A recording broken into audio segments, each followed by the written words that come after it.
Hi guys, today I am 11 weeks and 2 days pregnant. As you can see, and my face is breaking. My lips are also breaking. Not my best self, but I want to share my pregnancy experience here in the US compared. No, I haven't been pregnant back in my home country, but gusto ko lang i-share yung difference na knowledge ko with regards to pregnancy back in the Philippines and the pregnancy knowledge I have here in the US. So, but these are from my friends who just have kids and who were trying as well, and from online things that I learned here in the US. So back in December, I got married and we got pregnant. Maybe January or February, but I found out in February, I believe so, and I had a miscarriage 3 weeks after, and we didn't find out yet that it was a miscarriage, but I will talk about that in the next video. But what I will gonna talk right now is the knowledge that I have here in the US that I wish Filipinos have back home, kasi super different, especially if you're newlywed, you want kids, pero dun sa Philippines, we don't know that there's a thing called ovulation test.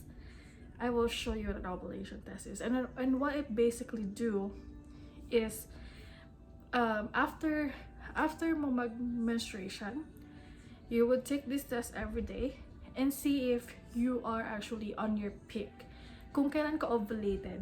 And when you're on your ovulation day, that's when you try to be pregnant. That's when you baby dance to get pregnant, which we don't know back in the Philippines. But I don't know back in the Philippines, even my sisters who are pregnant and have kids na, they don't know about this.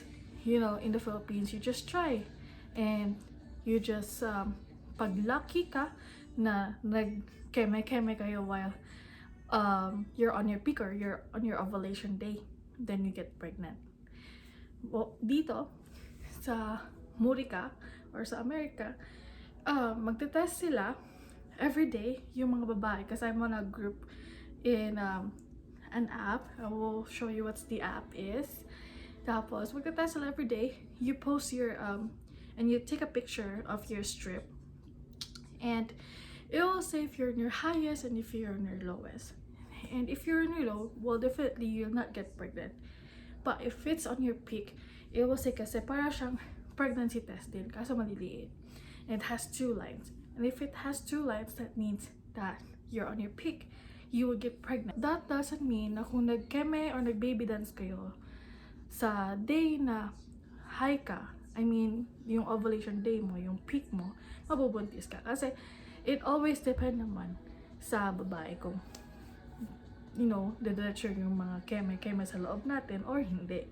But the good thing is, we know. And then, there is a thing called DPO. DPO stands for days past ovulation.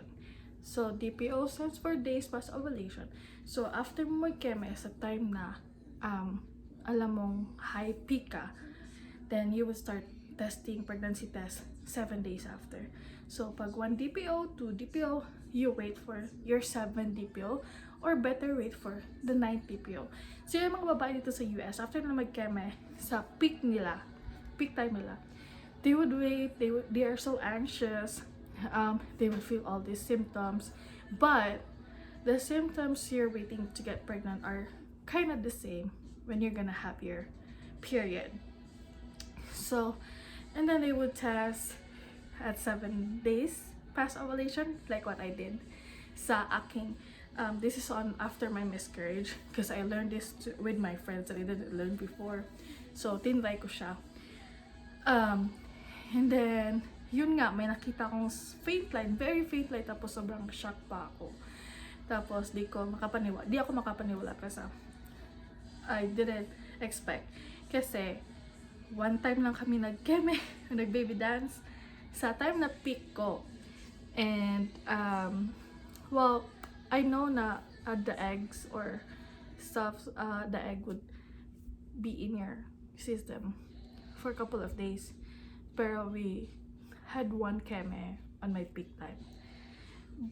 So I found out that I was pregnant at 7 DPO or 7 days past ovulation, which is if nasa Pinas ako and I don't have this ovulation test strips, me and my husband would just like be keme here, keme there, and then see next month if I'm pregnant or not.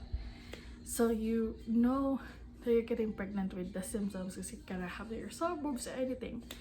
And it the 8 days or the 7 days after your peak, super anxious ako na malaman ko kung pregnant ako or hindi. Naitas rin na middle of the night at parang may nakikita akong faint line, which is different sa Philippines. Because sa Philippines, if gusto mo maging pregnant, you just try until you'd see a positive pregnancy test.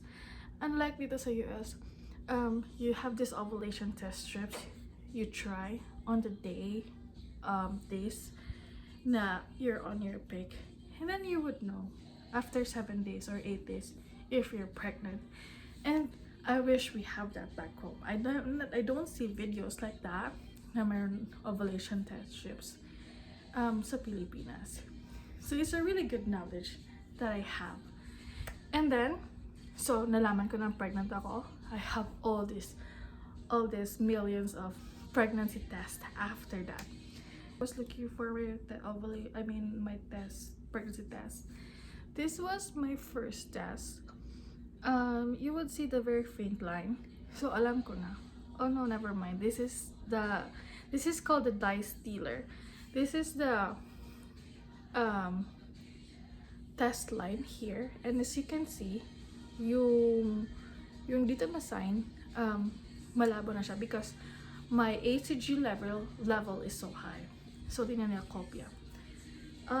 Yeah, so this is my first pregnancy test. After this, the pregnancy test strip, kasi may small strips din ako. So this is a pregnancy test. As you can see, merong faint line. I don't know if you can see that, but merong faint line. This is what I used. So merong faint line sa ayun no. My faint line. So I feel like I'm pregnant. So this is when I found it. I only have like 2 of this left. So the next day I went out, bought a test. So my mom's like, bakit faint yung kabilang side? Sabi ko, it's too early. My HCG level is not that high. So this is another thing for in the US that we don't know back home. So after 7 days, you find out you're pregnant. So you test. So ito nga, where is it? Faint siya sobra, like faint pa kasi. You would know as soon as possible, diba? So may makita ka na. So HCG level, so babasahin ko, is the quantitative human chorionic gonadotropin, HCG level. So this test measures the specific level of HCG blood, yung blood na would determine na buntis ka. So HCG is a hormone produced in the body during pregnancy. So we don't know this back in the Philippines. So as time goes by, na dumadami ng HCG level ko, through this one, we would know na pregnant ka, pero too early pa. And you would know that. Hanggang I'm like 4 weeks. So eto na. Yung dalawa na makikita mo. And then I keep testing kasi because of my miscarriage. So I just wanna be sure. And this is my last test where mas darker dito and yung no sign pregnant is malabo because yung HCG level mo is super high na. So pregnant ka na talaga, buntis ka na. And then dito sa US, when you get pregnant, you go and call your doctor. Sabihin mo na you think you're pregnant. And then that's when they blood draw you. They take blood on you to test your HCG levels. Mine, since sabi ko I'm having cramps, they think na ectopic. So they thought I'm on risk. So I had my HCG level. So dapat kasi yung levels ng hormones mo ng pregnant guys, every 48 hours, it doubles the number. Luckily, mine really doubled every 2 days. I was so anxious and afraid na the numbers is not that high because my first pregnancy, no, when they saw that there's no fetal ball, walang baby sa loob, and they did this blood test for my HCG, it was rising, tumataas siya, but hindi siya doubling. So it's concerning for them. So before I knew that I'm gonna miscarriage, though I was bleeding the time, they already know that my pregnancy is failing. So hindi siya progressing. And they know already. Which is, para sa akin, napaka-harsh. Pero that is reality that we don't have back home in the Philippines. Which I'm really grateful for. And I wish meron ito sa home country natin kasi my sister's pregnant, my sister just got a baby. And during that time, it was the pandemic, so hindi mo like alam talaga.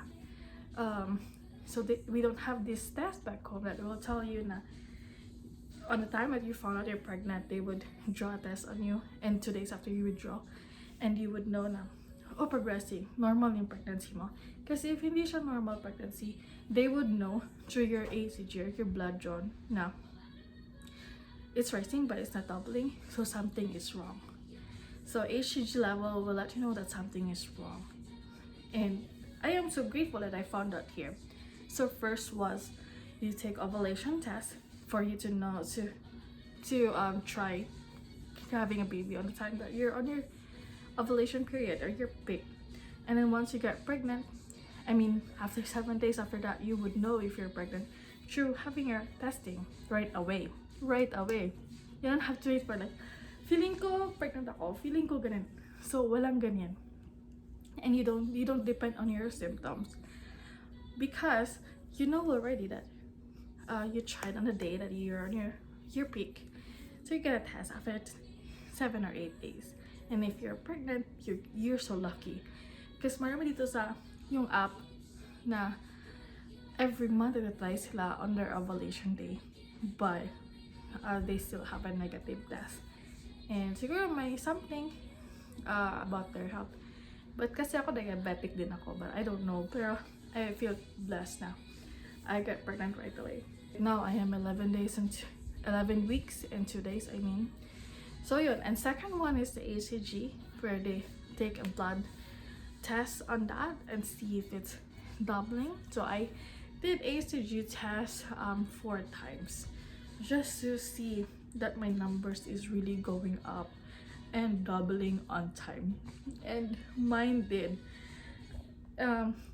So marami parang speculations kasi not every women have the same HCG levels at the same period, but the pinaka ano dyan is nagdo-double siya, so your pregnancy is okay. Pero sabi nga nila, if you're pregnant with twins, mas mataas yung HCG level mo. So yeah, so that's when I found out and I started counting. So I know I ovulated on this time, and I feel like, and I see that I think I'm 4 weeks now based on when I ovulated. So ganun lang.